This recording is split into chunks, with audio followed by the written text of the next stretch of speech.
আসসালামু আলাইকুম রহমতুল্লাহ। বাসার থেকে বের হলাম, উদ্দেশ্য স্কচ পার্কে সাগরে গোসল করা। আমি আর আমার বন্ধুর উদ্দেশ্যে এখন বের হলাম, দুজনে মিলে একসাথে ইনশাল্লাহ সাগরের উদ্দেশ্যে আমরা যাব। দোয়া করবেন। ডরমিটরির সামনে পায়ে হেঁটে যাচ্ছি সামনের দিকে বাস স্টপ। সোনাইটাঙ্গা লজিস্টিক ডরমিটরির সামনে থেকে বাস স্টপে এখানে দুটা বাস আছে, 172 172 আর 975।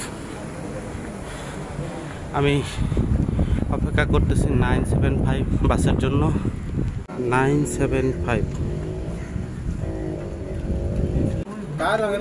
সময় এখন 11টা 56, বাসা থেকে বের হওয়ার সময়।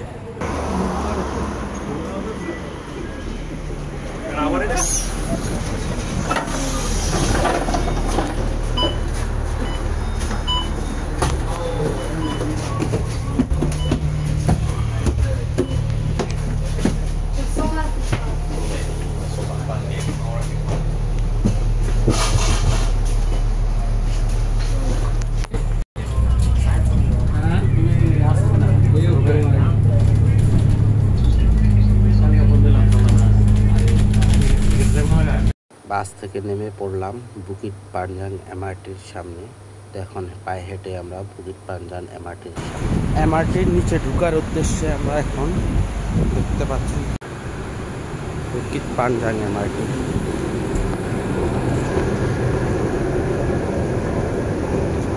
পাঞ্জাং এমআরটির নিচে এখন আমরা যাচ্ছি।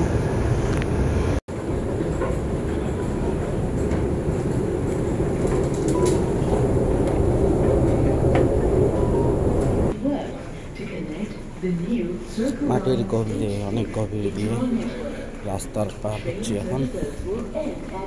সামনে এমআরটি। কার্ড পাঞ্চিং করে ঢুকে পড়লাম বুকিট পাঞ্জাং এমআরটির ভিতরে।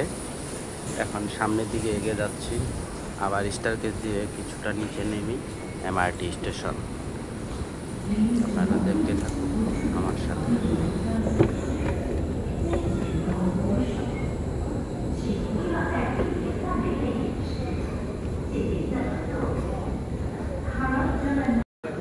বাগনান থেকে আমরা যাবো এখন স্টেভেনে যাই আমরা আবার ট্রেন লাইন চেঞ্জ করবো। এমআরটি লাইন চেঞ্জ করবো Steven. Please do not leave your belongings unattended. এমআরটির ভিতরে ঢুকলাম, ঢুকে এমআরটির ভিতরে সিট পেলাম, সিটে বসলাম, বসে একটা সেলফি তোলার চেষ্টা করতেছি।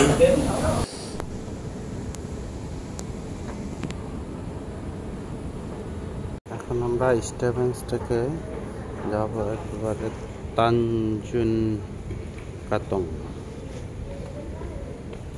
Next station তানজুন কাতং। অবশেষে পৌঁছে গেলাম তানজুন কাতং এমআরটি। তানজুন কাতং এমআরটিতে আমার বন্ধু অপেক্ষা করতেছে আমার জন্য। কিছুক্ষণ পরেই দেখতে পাবেন। কার্ড পাঞ্চ করে বের হলাম তানজুন কাতং এমআরটি।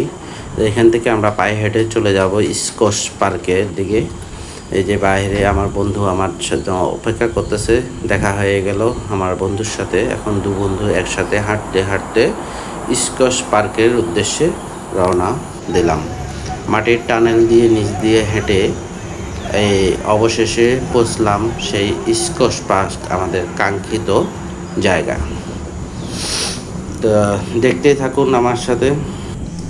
আহা সমুদ্র, কি সুন্দর সমুদ্র! এখানে আসলেই মনটা জুড়ে যায়। আজকের দিনটা সত্যি দারুণ। স্কচ পার্কে সাগরে গোসল করতে এসে মনটা শান্তি আর আনন্দে ভরে গেল। এত সুন্দর জায়গা, আসলে এখানে আসলে মনের শান্তি পায়। তাই মাঝে মাঝে ছুটে আসি আমি আমার বন্ধু দুজন স্কচ পার্কে। শহরের কোলাহল থেকে দূরে প্রকৃতির এই শান্ত পরিবেশে এসে অসাধারণ লাগছে। এত গ্যাঞ্জাম, এত কিছু থেকে আসলেই সত্যি নিজেকে অসাধারণ লাগে এসব জায়গায় আসলে। এই সাগর যেন এক অন্যরকম জাদুকরী অনুভূতি দিচ্ছে।